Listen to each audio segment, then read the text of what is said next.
बच्चों, मैं विशाल गुप्ता आज आप सबके समक्ष आपके संचयन का चौथा पार्ट जो है दिए जल उठे, मधुकर उपाध्याय की रचना दिए जल उठे लेकर उपस्थित हूँ।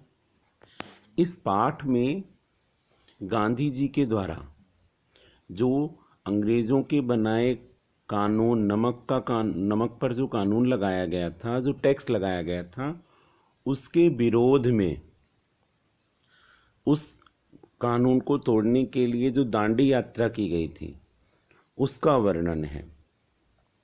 इसका नेतृत्व सबसे पहले इस यात्रा का नेतृत्व जो है वो पहले सरदार वल्लभ भाई पटेल कर रहे थे, है ना। लेकिन उनको पुलिस के द्वारा, अंग्रेज़ों के द्वारा पकड़े जाने पर, गिरफ्तार किए जाने पर इसका नेतृत्व गांधी जी ने किया। वो वहाँ जाते हैं दांडी महिसागर नदी के तट पर नमक का कानून तोड़ने के लिए। वहाँ के लोग, वहाँ के आसपास गांव के लोग जो हैं, वहाँ रात्रि में जब उनको पता चलता है कि यहाँ गांधी जी आ रहे हैं, तो लोग गांधी जी का सम्मान बहुत करते थे। उनका उस आंदोलन में सहयोग करने के लिए नदी के दोनों किनारों पर हाथों में दिए और मशालें और नावें लेकर खड़े हो जाते हैं कि रात में गांधी जी आएंगे तो उनको परेशानी होगी। इसलिए वहाँ हज़ारों की संख्या में मेला सा लग जाता है और चारों ओर प्रकाश ही प्रकाश, हुजूम और नारों के आवाज़ें सुनाई देती हैं। तो ऐसे दृश्य को देखकर, जो बहुत सुंदर दृश्य मेले जैसा उपस्थित होता है, उसी के कारण इस पाठ का नाम रखा गया है दिए जल उठे। रास के बूढ़े बरगद ने वह दृश्य देखा था। दांडी कूच की तैयारी के सिलसिले में वल्लभ भाई पटेल 7 मार्च को रास पहुंचे। उन्हें वहां भाषण नहीं देना था, लेकिन पटेल ने लोगों के आग्रह पर 2 शब्द कहना स्वीकार कर लिया। उन्होंने कहा, भाइयों और बहनों, क्या आप सत्याग्रह के लिए तैयार हैं? इसी बीच मजिस्ट्रेट ने निषेधाज्ञा लागू कर दी और पटेल को गिरफ्तार कर लिया गया। यह गिरफ्तारी स्थानीय कलेक्टर शिरडी के आदेश पर हुई, जिसे पटेल ने पिछले आंदोलन के समय अहमदाबाद से भगा दिया था और इसी बात का वो बदला ले रहा था। उस बदला लेने के लिए उसने उनको गिरफ्तार किया। वल्लभ भाई को पुलिस पहरे में बोरसद की अदालत में लाया गया, जहां उन्होंने अपना अपराध कबूल कर लिया। जज को समझ में नहीं आ रहा था कि वह उन्हें किस धारा के तहत और कितनी सजा दे, क्योंकि ऐसा कोई अपराध तो वल्लभ भाई ने किया नहीं था। भाषण देना, लोगों को संबोधित करना, ये कोई अपराध तो है नहीं। इसी बात पर विचार कर रहा था वो जज की क्या धारा लगाऊं मैं उनको, किस बात के लिए। लेकिन अंग्रेज़ों का कानून था, नियम था, उन्हें वो यात्रा रोकनी थी, इसलिए उनको गिरफ्तार करके उसे सज़ा देनी ही थी। तो वो 1.5 घंटे का समय लगा उस आउटलाइनों में, और जिसमें 500 रुपये जुर्माने के साथ 3 महीने की जेल दी गई। इसके लिए उन्हें अहमदाबाद में साबरमती जेल ले जाया गया। साबरमती आश्रम में गांधी को पटेल की गिरफ्तारी, उनकी सज़ा और उन्हें साबरमती जेल लाए जाने की सूचना दी गई। गांधी इस गिरफ्तारी से बहुत क्षुब्ध यानी दुखी थे। उन्होंने कहा कि अब दांडी कूच की तारीख बदल सकती है, वह अपने अभियान पर 12 मार्च से पहले ही रवाना हो सकते हैं। लेकिन आश्रम में एक एक आदमी ये हिसाब लगा रहा था कि मोटर कार से बोरसद से साबरमती जेल पहुंचने में कितना समय लगेगा। जेल का रास्ता आश्रम के सामने से ही होकर जाता था। आश्रमवासी पटेल की एक झलक पाना चाहते थे। समय का अनुमान लगाकर गांधी स्वयं आश्रम से बाहर निकल आए। पीछे पीछे सब आश्रमवासी आकर सड़क के किनारे खड़े हो गए। लोगों का ख्याल था कि पटेल को गिरफ्तार करके ले जाने वाली मोटर वहाँ किसी हाल में नहीं रुकेगी, लेकिन मोटर रुकी। लगता है पटेल का रोब ही था कि पुलिस वालों को मोटर रोकनी पड़ी। गांधी और पटेल सड़क पर ही मिले। एक संक्षिप्त मुलाकात। पटेल ने कार में बैठते हुए आश्रमवासियों और गांधी जी से कहा, मैं चलता हूँ, अब आपकी बारी है। इन जो थोड़े शब्दों में उन्होंने उनको संबोधित कर दिया और अपनी जिम्मेदारी गांधी को सौंप दी। पटेल की गिरफ्तारी पर देश भर में प्रतिक्रिया हुई। दिल्ली में मदन मोहन मालवीय ने केंद्रीय असेंबली में एक प्रस्ताव पेश किया, जिसमें बिना मुकदमा चलाए पटेल को जेल भेजने के सरकारी कदम की भर्त्सना की गई। प्रस्ताव पारित नहीं हो सका। इस प्रस्ताव पर कई नेताओं ने अपनी राय सदन में रखी। मोहम्मद अली जिन्ना ने कहा, सरदार वल्लभ भाई पटेल की गिरफ्तारी अभिव्यक्ति की स्वतंत्रता के सिद्धांत पर हमला है। भारत सरकार एक ऐसी नज़ीर पेश कर रही है जिसके परिणाम गंभीर होंगे। गांधी की रास पहुंचने के समय वह कानून लागू था जिसके तहत पटेल को गिरफ्तार किया गया। सत्याग्रहियों ने अपनी ओर से पूरी तैयारी कर ली थी। अब्बास तैयब जी वहां पहुंच चुके थे कि गांधी की गिरफ्तारी की स्थिति में पूछ की अगुवाई कर सके। ये भी प्लान कर लिया था कि अब अगर गांधी जी को गिरफ्तार किया गया तो अब्बास तैयब जी उसका नेतृत्व करेंगे उस यात्रा का। बोर्सस से निकलने के बाद लगभग सभी आश्वस्त थे कि अब गांधी को जलालपुर पहुंचने तक नहीं पकड़ा जाएगा, लेकिन तैयारी में कोई कमी नहीं थी। रास में गांधी का भव्य स्वागत हुआ। दरबार समुदाय के लोग इसमें सबसे आगे थे। दरबार गोपाल दास, रविशंकर महाराज वहां मौजूद थे। गांधी ने अपने भाषण में दरबारों का खास तौर पर उल्लेख किया है। कुछ दरबार रास में रहते हैं। यहाँ पर उनकी मुख्य बस्ती कनकापुरा और उससे सटे गांव देवड़ में है। दरबार लोग रियासतदार होते थे। उनकी सहाबी थी, ऐशो आराम की जिंदगी थी, एक तरह का राजपाट था। लेकिन दरबार लोग सब कुछ छोड़कर यहाँ आकर बस गए थे। गांधी जी ने कहा कि इनसे आप त्याग और हिम्मत सीखें। वो अपना सारा राजपाट, सारा ऐशो आराम छोड़ करके स्वतंत्रता के आंदोलन में भाग ले रहे थे। अखिल भारतीय कांग्रेस कमेटी की बैठक 21 मार्च को साबरमती के तट पर होने वाली थी। जवाहरलाल नेहरू इस बैठक से पहले गांधी से मिलना चाहते थे। उन्होंने संदेश भिजवाया, जिसके जवाब में गांधी ने रास में अपनी जनसभा से पहले एक पत्र लिखा और कहा कि उन तक पहुंचना कठिन है। तुमको पूरी एक रात जागरण करना पड़ेगा। अगर कल रात से पहले वापस लौटना चाहते हो तो इससे बचा भी नहीं जा सकता। मैं उस समय जहाँ भी रहूँगा, संदेश वाहक तुमको वहाँ तक ले आएगा। इस प्रयाण की कठिनतम घड़ी में तुम मुझसे मिल रहे हो। तुमको रात के लगभग 2 बजे जाने परखे मछुआरों के कंधों पर बैठकर एक धारा पार करनी पड़ेगी। मैं राष्ट्र के प्रमुख सेवक के लिए भी प्रयाण में ज़रा भी विराम नहीं दे सकता। वल्लभ भाई की गिरफ्तारी के कारण रास में आम लोगों के बीच सरकार के खिलाफ प्रतिक्रिया स्वाभाविक थी।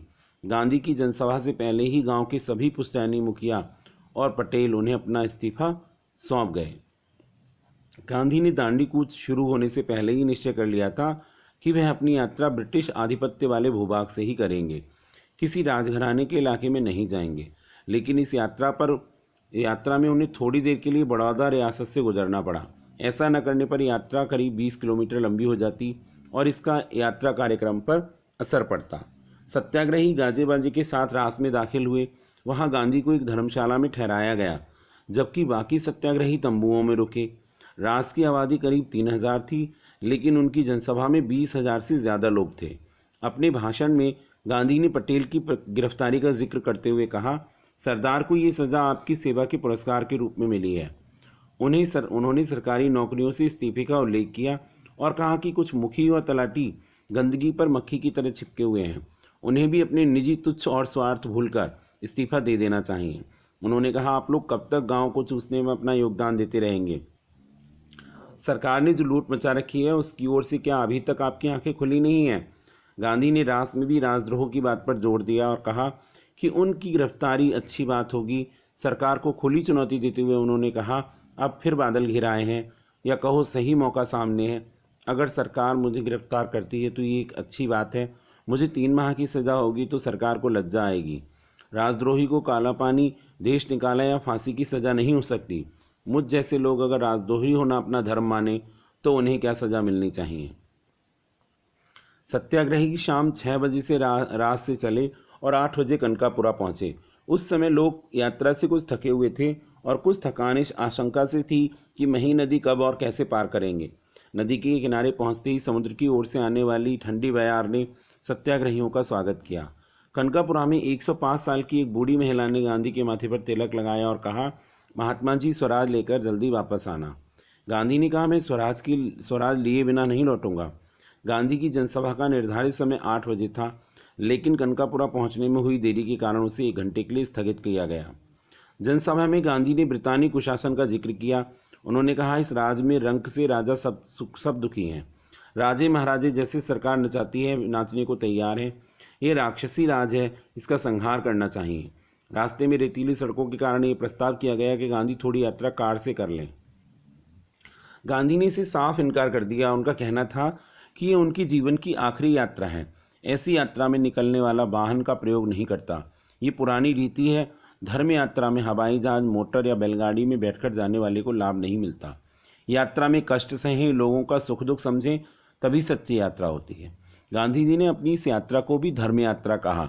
धर्म यात्रा क्या होती है? धर्म यात्रा होती है किसी तीर्थ, है ना, तीर्थ तक भगवान को प्रसन्न करने के लिए जाने वाली यात्रा। लेकिन अगर आप किसी समाज देश के कल्याण के लिए भी, कल्याण कार्य के लिए, परोपकार के लिए भी अगर कोई यात्रा करते हैं तो वह भी धर्म यात्रा ही होती है।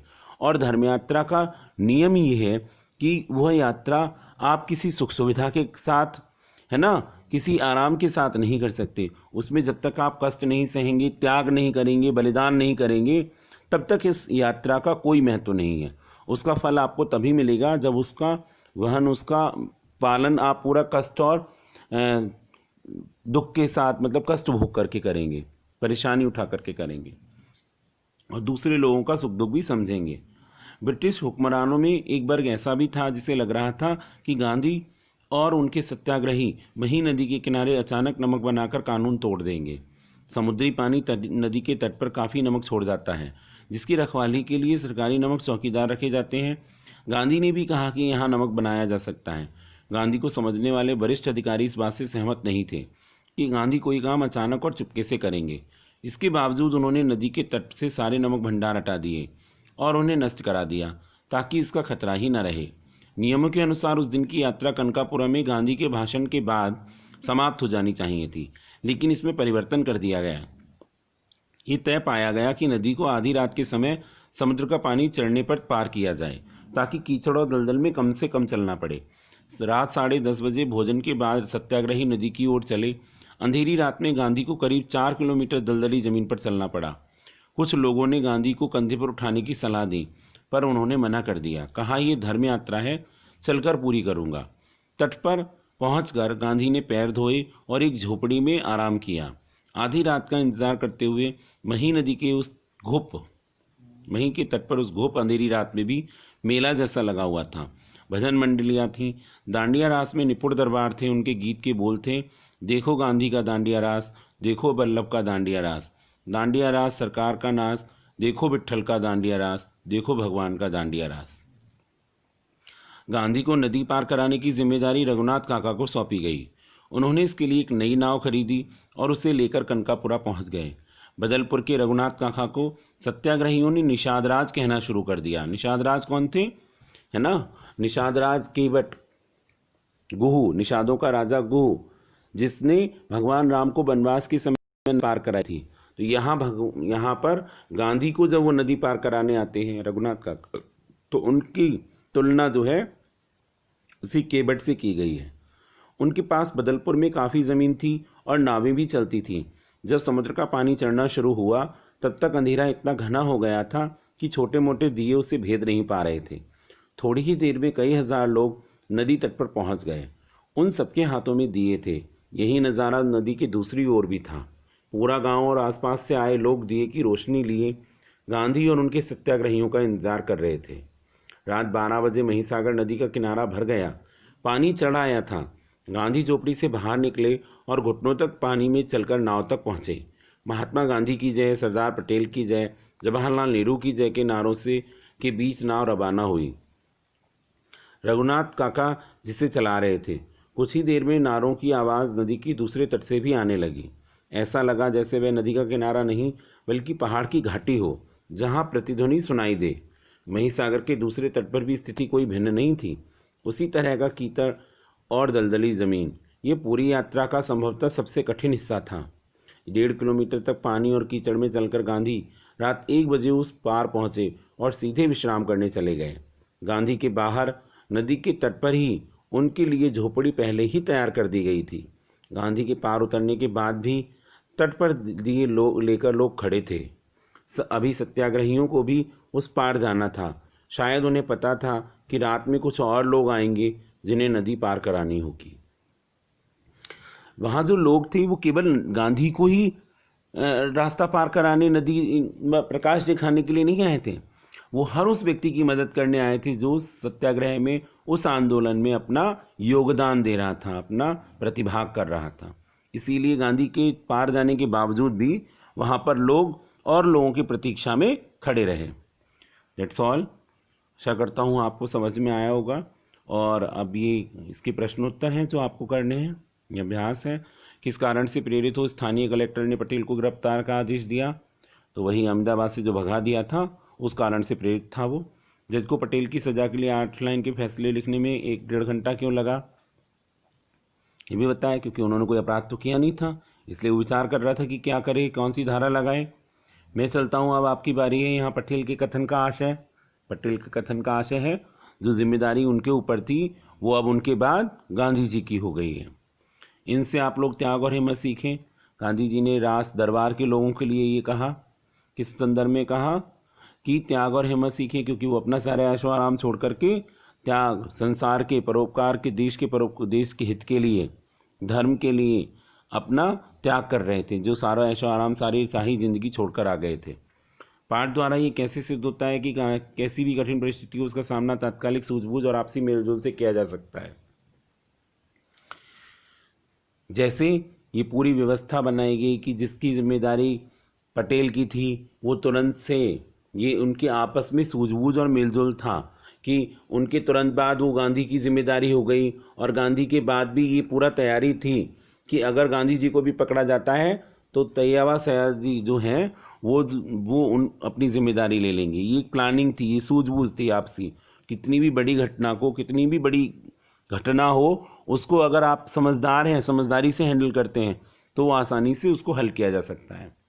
महिसागर नदी के दोनों किनारों पर कैसा दृश्य था, मेले के समान, है ना। चारों ओर, दोनों ओर दिए, हुजूम लगा हुआ था, नारों की जय जयकार गूंज रही थी, नारों की आवाज़ें गूंज रही थी। ये धर्म यात्रा है, चलकर पूरी करूँगा, ये भी एक्सप्लेन किया है मैंने।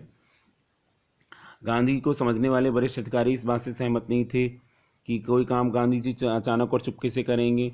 फिर भी उन्होंने एहतियाती कदम कि वो करेंगे नहीं, लेकिन भीड़ में पता नहीं क्या हो जाए, तो इसलिए उन्होंने एहतियात के तौर पे कि करें ना करें, लेकिन ऐसा मौका ही मत दो, अवसर ही मत दो कि कोई अवसर मिले और वो काम हो। इसलिए उन्होंने वो सारे भंडार हटा लिए थे। गांधी जी के पार उतरने पर भी लोग नदी तट पर क्यों खड़े रहे? क्योंकि वो केवल गांधी जी की सहायता करना नहीं चाहते थे, वो उस हर व्यक्ति की सहायता करना चाहते थे जो कि उस स्वतंत्रता के आंदोलन में अपना प्रतिभाग कर रहा था। That's all.